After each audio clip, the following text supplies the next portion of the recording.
Here we have NTI day number 16, Social Studies.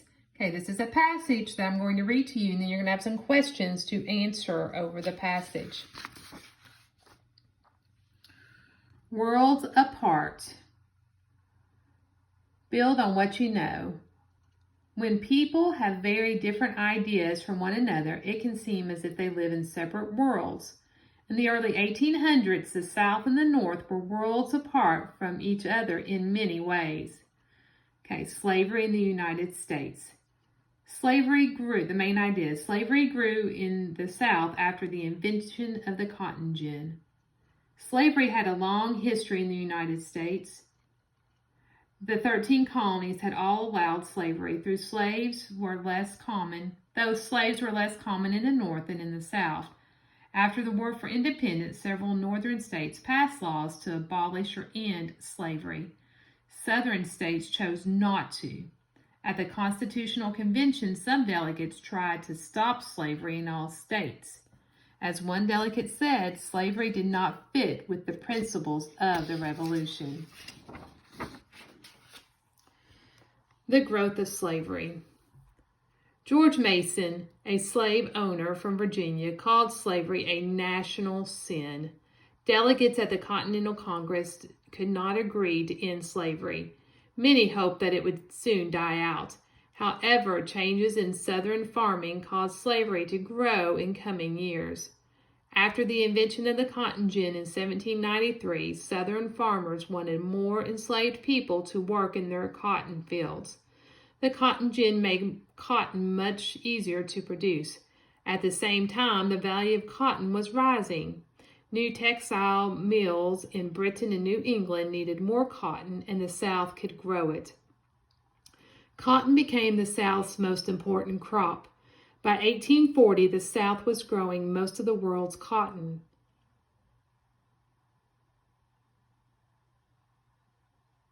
Plantation owners used their profits to buy more land and more slaves. Slavery grew rapidly. In 1790, there were about 700,000 enslaved people in the South. By 1860, there were nearly 4 million. Resistance to slavery. Sometimes enslaved people fought against slave owners. In Virginia in 1831, an enslaved African American named Nat Turner led a rebellion against slave owners. He and his followers killed 59 people before being stopped by the local militia. After Turner's rebellion, Southern states passed laws to control both enslaved and free blacks. For example, black ministers were no longer allowed to preach without white person present. By the 1850s, slaves and free blacks had fewer rights than ever. Slavery became a source of deep conflicts between the North and the South. Many Southerners argued that slavery was too important to their economy to give up. Some people in the North argued that slavery kept the country's economy from growing faster. They also believed that slavery was unfair and wrong, as cotton became the South's most important crops. So what led to the growth in the early 1800s? Plantation owners used more and more slaves to help grow it. I can't really see that picture very well.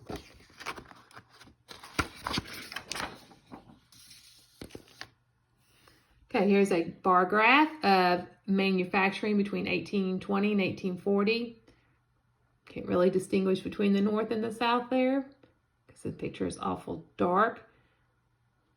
So let's read and see if we can figure out. And up above it says factories. Many factories like the one above used water power to manufacture goods. The North and the South. Main idea, the many differences between the North and the South divided the two regions. The North and the South had different economies. The South's economy was agriculture, or mostly based on farming. Some Southerners worked on large cotton plantations. Many more had small farms and grew food crops such as corn, or raised cattle and pigs. These farmers usually had only a few enslaved people, or none at all. Northern states had many farmers as well, but the economy of the North was changing. Cities in the North were growing quickly and factories were being built throughout the region. In factories, people made textiles, shoes, tools, and other goods. And by 1860, fewer than half of the people in the North were farmers.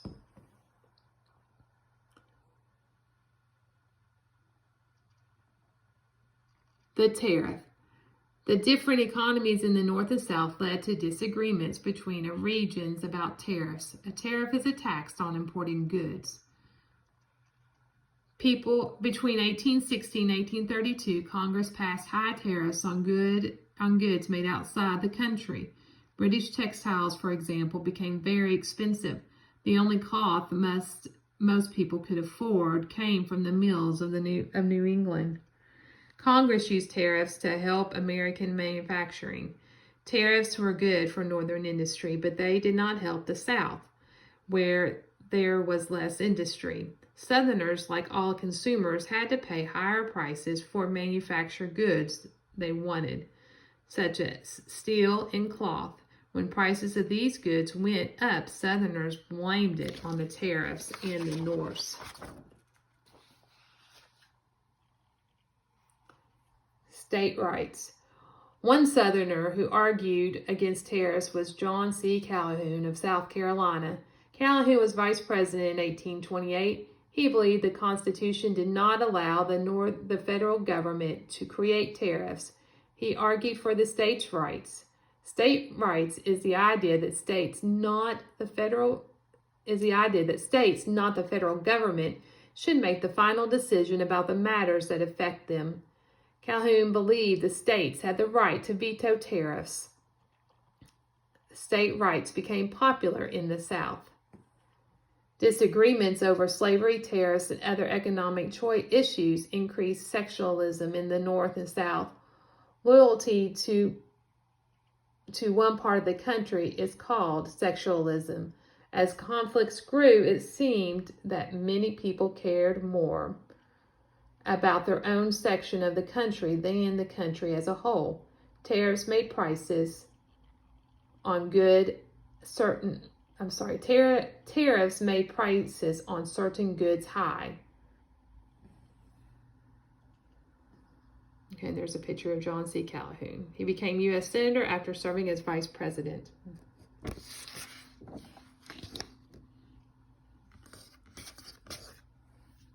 Number 1. In the South, after the invention of the cotton gin, A. Planters bought less land and more enslaved people. D. Planters bought more land and more enslaved people. Number 2, which of the following sentences is true? F. There were more factories in the North than in the South. Or G. Most people worked on farms in the North and the South. Number 3, sexualism increased because conflicts over A, the price of cotton and manufactured goods, B, tariffs and slavery, C, the competition between farmers in North and South, or D, the removal of tariffs on manufactured goods. Okay, here's a chart of the cotton growth between 1800 and 1860. 100,000 bales of cotton. After 1820, one of these equals 100,000 bales of cotton. Use the graph to answers 4 and 5. After 1820, the production of cotton in the South, A, increased rapidly or increased slowly after 1820? Did it increase quickly or increase slowly? And number 5, 50,000 bales of cotton were grown in 1800. How many bales were grown 20 years later? Got to do a little bit of math on that one.